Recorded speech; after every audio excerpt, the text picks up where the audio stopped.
The Zephyrian fleet hung in the void like jeweled daggers, their crystalline hulls refracting the distant starlight into prismatic displays of menace.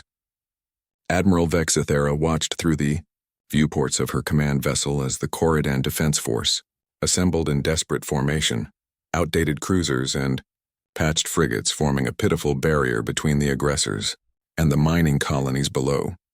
Such primitive technology, she mused to her tactical officer, her four-armed form draped elegantly across the command throne. The Corridans still use plasma drives and kinetic weapons. This will be over within the hour. The Corridan fleet was vastly outnumbered, 12 vessels against Vexthara's 60-ship armada. Intelligence reports suggested the mining colonies possessed valuable trilithium deposits, and the Galactic Council's prohibition against unprovoked attacks meant little when no one was watching this remote sector. As the Zephyrian ships moved into attack formation, their quantum torpedoes charged and ready, a new signature appeared on the sensor arrays. The communications officer, a chittering insectoid creature, looked up with confusion. "Admiral, we're detecting an unknown vessel dropping out of hyperspace." Vexithara's primary eyes narrowed. "Council peacekeepers?" "Negative. The signature is unusual. Ship configuration unknown. They're broadcasting on all frequencies." "Put it through." A voice crackled across the bridge, rough, unrefined, speaking in the crude common tongue. "This is Captain Sarah Chen of the UES Defiance. Zephyrian Fleet, you are in violation of the Corridan Sovereignty Treaty. Withdraw immediately or face the consequences." The bridge erupted in what passed for laughter among the Zephyrians, a sound like wind chimes in a hurricane. Vexithara had heard of these humans, a recently discovered species from the galactic rim, barely past their atomic age. They had been granted provisional membership in the Galactic Council as a curiosity. Nothing more. A single human vessel? Vexithara's voice dripped with amusement. "Scan it."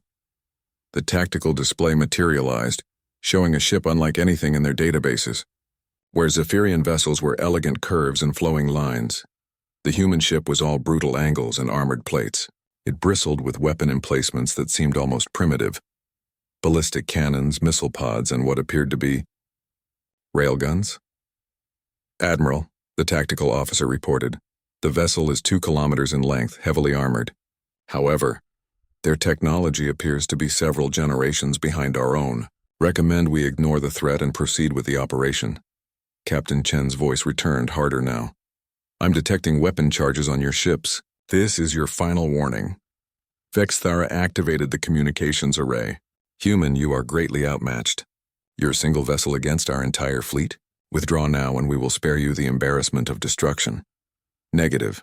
The Corridans requested protection under Article 7 of the Mutual Defense Compact. Earth stands by its allies." The absurdity of the situation struck Vexthara as almost poetic. One primitive vessel, challenging the might of the Zephyrian Navy. Very well. Target the human ship. Let this serve as a lesson about interfering in Zephyrian affairs. 20 of her finest warships broke formation, quantum torpedoes streaking through space toward the human vessel. The weapons impacted against the Defiance's hull in brilliant explosions of energy that should have vaporized any known ship. When the plasma cleared, the human vessel remained intact. "Impossible," whispered the tactical officer. "Their armor. It absorbed 90% of the impact."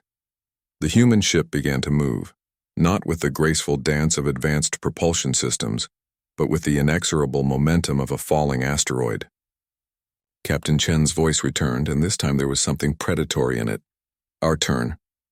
The Defiance opened fire. What followed defied everything Vexithara knew about space combat. Instead of elegant energy beams or sophisticated missiles, the human ship unleashed a storm of solid projectiles. Tungsten rods accelerated to significant fractions of light speed, explosive shells the size of shuttlecraft, and streams of magnetically propelled metal that tore through shields like tissue paper. "Evasive maneuvers!"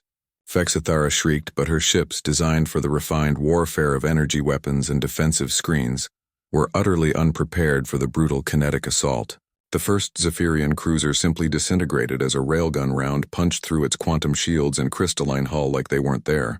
"How are they penetrating our defenses?" the tactical officer demanded. "Their weapons aren't energy-based," came the stammered reply. Our shields are designed to deflect photons and plasma. These are physical projectiles. Our defenses can't adapt fast enough. The Defiance plowed through the Zephyrian formation like a predator among prey. Every shot found its mark. Every salvo claimed another victim. The human ship absorbed return fire that would have crippled a dozen normal vessels, its crude but effective armor plates scarred but holding.